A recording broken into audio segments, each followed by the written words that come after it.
Hollywood, California. The movies, the high life, the wealth. From rags to riches for a select few. But not every Hollywood story is the same. Take Rowdy's, for instance. Rowdy was rescued from an animal shelter about 4 years ago. He came into the shelter as a stray, and normally they would keep him for 7 days. And if the dog is not adopted in those 7 days, then they would be destroyed. Rowdy is a bizarre-looking fellow. So odd, in fact, that when he was in the shelter, nobody wanted to adopt him. It looked like the end was near. That is, until animal trainer Christy Mealy saw something in Rowdy that no one else ever had. I thought Rowdy had a lot of potential as a movie star because of his looks, first of all. He's very unusual looking, very striking. He also just had a great attitude, very happy-go-lucky, very outgoing. Do this one on the easy ground? Rowdy was an exceptionally fast learner. Within a month, he was doing all of what we call movie dog basics. Back up. We do hand signals in case we have to work silently. Sometimes we can't speak over dialogue, so he knows hand signals as well as vocal signals. Good.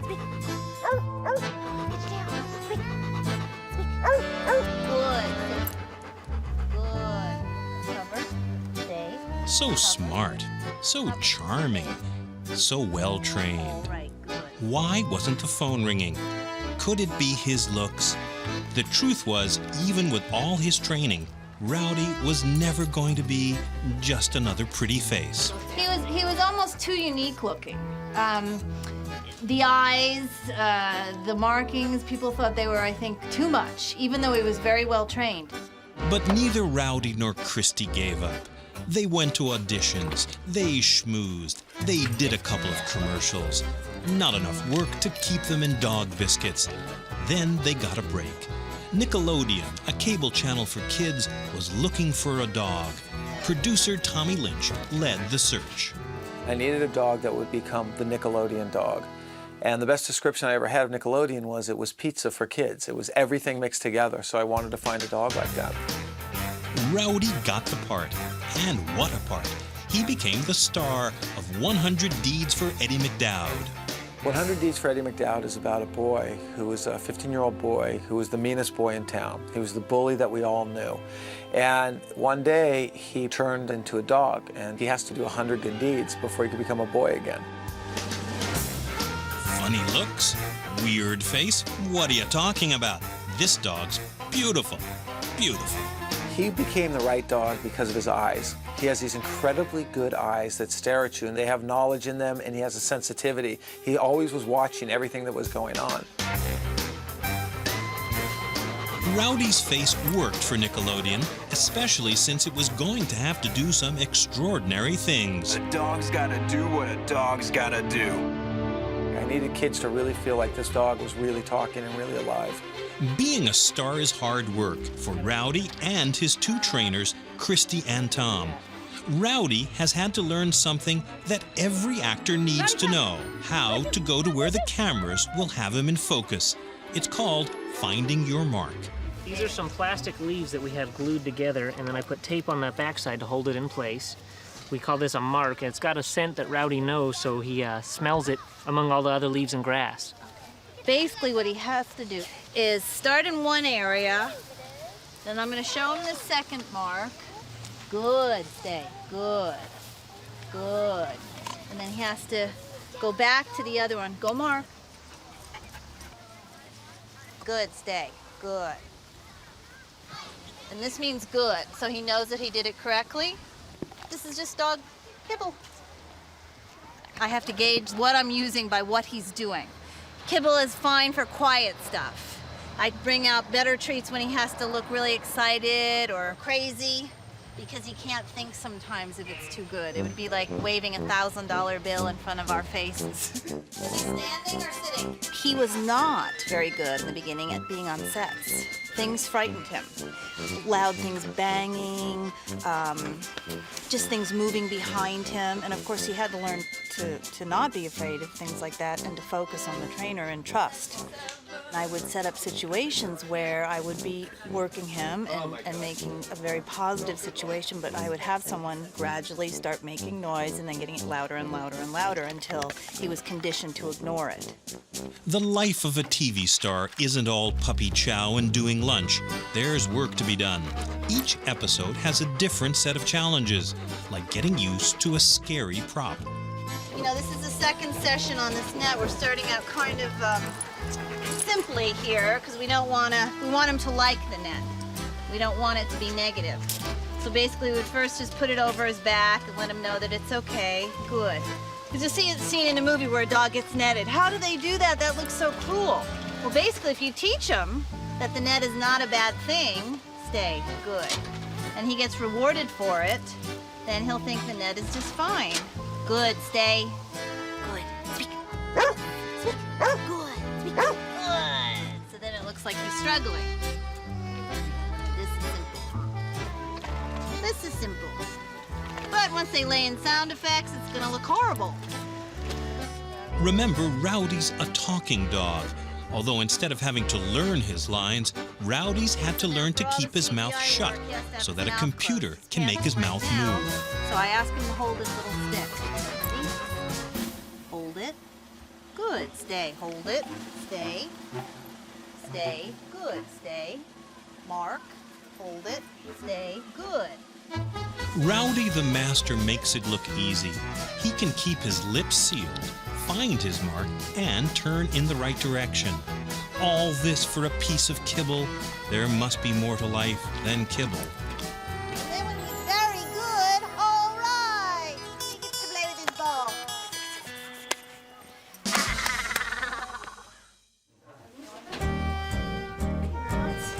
Rowdy's day on set starts early, but top billing has its privileges. Rowdy has an air-conditioned dressing room. Rowdy has 2 cages that he rests in during the day. He has a special diet that he's on. Rowdy is definitely the star. But in this business, even a star has to wait around. Rowdy would just love to work all day. Just tell me what to do. Give me something to do. I'm happy. Good, relax. Relax while you can. I don't know. It's just he's a strange dog. It's hard to explain. He's odd. Like here, I'm petting him. Most dogs would just be melting. Oh, I just love this. He just wants to get down and do something. He really doesn't care to be standing here, sitting here. He would really like to do something. We're gonna have fun today, right, Rowdy? Yes, we are. But Rowdy's day has started on the wrong paw. 3 big scenes to do, and already something's gone wrong. Somebody ate the prop food. The scene requires Bill, the father, to be preparing a sandwich, and Rowdy's sitting there, and he loves Rowdy so much that he gives him a piece of pastrami instead of putting it on the sandwich. And the prop food was in the refrigerator, and somebody ate it. It was marked props. so they're out buying more pastrami and sandwich material. Well, finally, the scene can be shot. Rowdy's part looks easy, but it takes concentration and discipline to take direction while you watch a piece of pastrami float by. That's a cut. But that's what being a professional is all about. Time for the next big scene. This is a hard one. It requires Rowdy to look like he's using a computer. It's a physically difficult position for a dog to hold, and Christy knows it. Good. Are we close? Because I don't Yes, want to we're put very him up close. here until we're ready. That's looking good. Okay, because that's going to hurt his back to do it too long, so as long as I let him come down in between. Assistant dog trainer Tom Roach knows Christy's first concern is for Rowdy. If we're asked to do something for a shot that's really not nice to do to the dog or not fair to the dog, Christy will kind of say, well, we need to do this another way or find a compromise. And because she never puts the dog in a position where he's really uncomfortable, the dog really will do whatever she asks him to do because he's got that trust with her. That works there. Okay, stay. With a carefully placed piece of Back food, here. Christy gets Rowdy to look where the cameraman wants him to look. Stay. Just a bit of movie magic that the audience will never see. Perfection. And cutting. And now it's time for the day's hardest scene. And this one's going to take a really long time to set up. Since in the TV business there's a lot of hurry up and wait, Most of the crew have things to occupy their minds. It's harder on Rowdy. There's nothing much for him to do except lie around and twiddle his paws. It has been a slow day for us. Got here at 8 and worked till 11. Rowdy gets bored and gets over anxious, and then he overacts. So I have to calm him down. Like most stars, Rowdy is kept away from the hot lights for as long as possible. That means using a stuffed stand-in, at least for the time it takes the crew to adjust the lighting and line up the cameras. He's supposed to jump in the window and hit a mark, and he won't be able to see me in the beginning, so he'll come in blind to the mark. Thank you very much. Buddy, we're looking out the door. We need to make sure... This is the toughest challenge of the day. Rowdy has to endure getting mud on his paws, then jump through a window, find his mark, and make it look like he's being dragged out of the room. And he has to do this on cue and ignore all the noise and chaos of a TV set. Roll sound. Rolling, lightly. And action. Eddie has arrived. But please, everyone, hold your applause.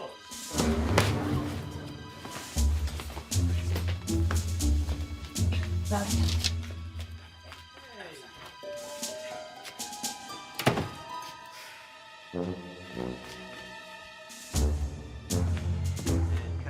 a cut. Okay, do we have time for one more?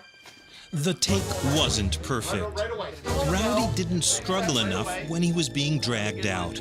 They'll have to do it again. So if you just go up gently this time, take his collar, I'm going to call him so he's struggling, and you put him out. Take 2.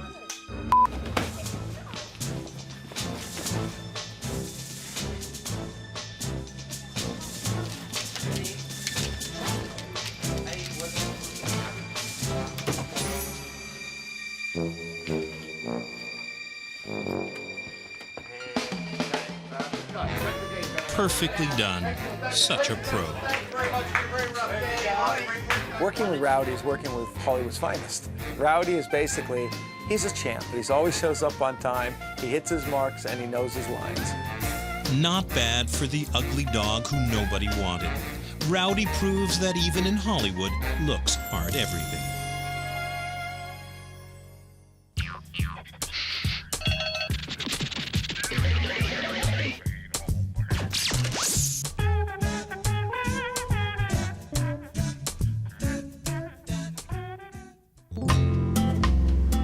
Cape Town, South Africa has a lively waterfront that's wall to wall with restaurants.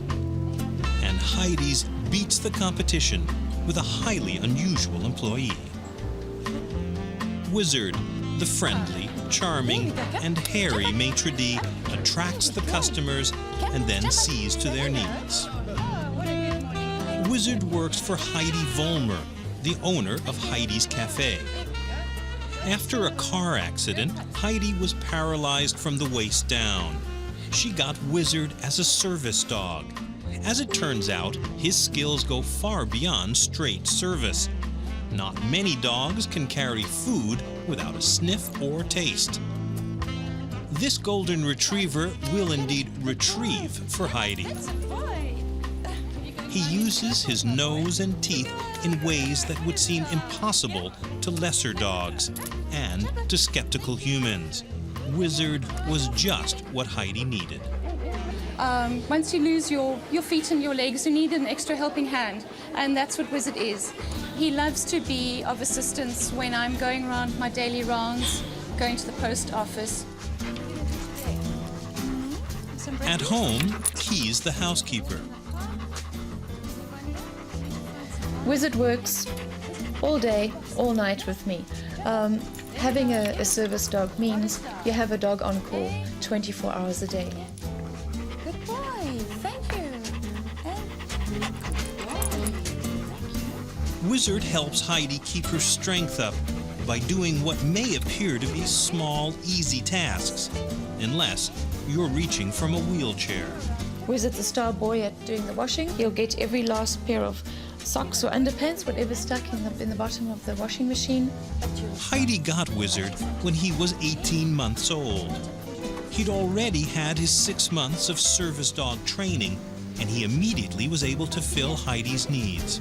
Often the job is hardly demanding, but the hours are long, and sometimes a nap would be nice. Hey, don't fall asleep. There was a time when Heidi didn't need Wizard, a time when life was fun and games for an athletic young woman. After the accident, life was tough to adjust from being an able-bodied person, being active, being very physical, and all of a sudden you're dumped in a wheelchair. The day they put the wheelchair next to my bed, I felt, can I handle this? Do I want to sit in this wheelchair for the rest of my life? Determined to take control of her new life, Heidi bought a hand-operated car and remained independent. Wizard fit right into her plan. He took over as many jobs as he could. But Wizard brought something else to Heidi, something she hadn't anticipated. He broke down the barriers between the lady in the wheelchair and the people around her. If I look back to my life before Wizards, it was very lonely. It's not nice having people stare at you and watching every move you make. But now it's, wow, look at the dog. And immediately the focus is on Wizard. And it takes the focus away from me and my disability.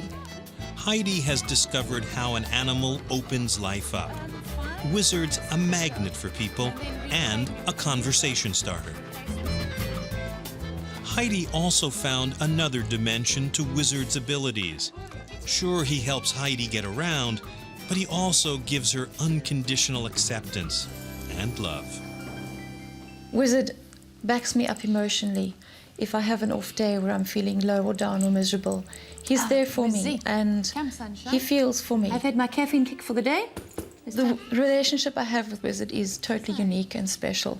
It goes beyond all boundaries. Dogs are unique and they really care for you and feel for you the way a human being does. They've become inseparable in the 6 years they've been together. When Heidi goes sailing, Wizard goes too. He doesn't need to be there. Sailing a boat is one of the few things he can't do. But Heidi wants Wizard there. Having a dog like a service dog becomes part of you. He becomes an extension of my life. And if I have a day without him, I'm really lost. But having Wizard by my side has made this person in a wheelchair be a lot more loving and caring, who isn't hesitant to go out into society, who isn't hesitant to show the world that life goes on.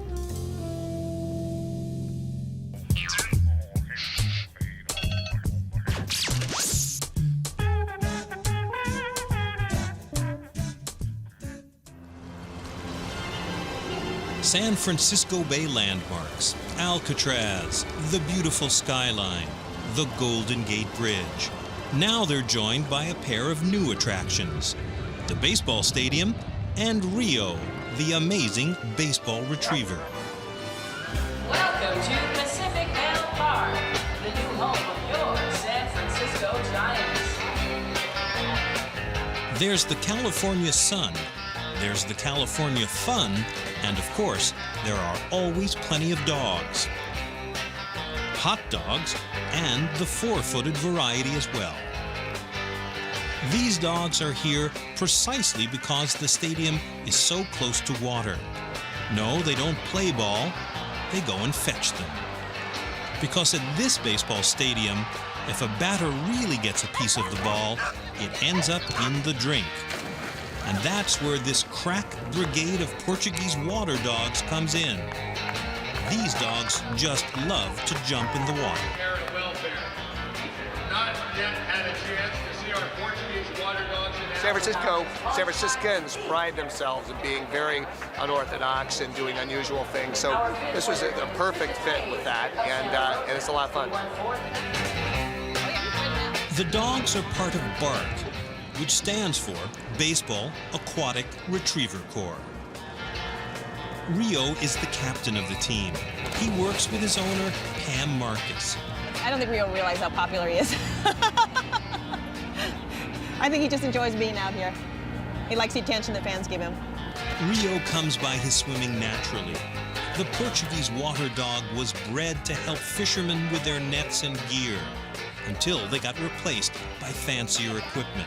These dogs almost became extinct in 1972 because of commercialization of fishing, and so they really didn't have a job. The breed was revived in the U.S., good for the dogs and good for baseball.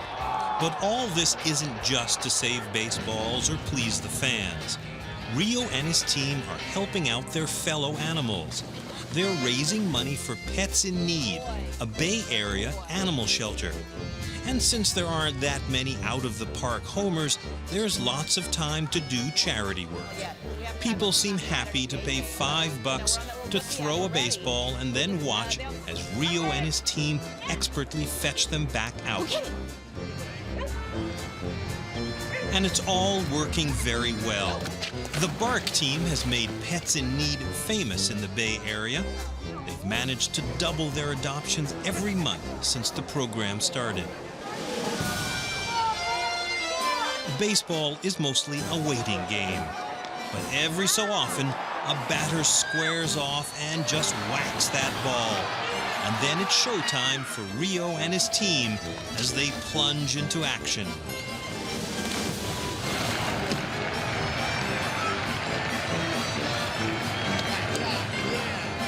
And all this retrieving is paying off.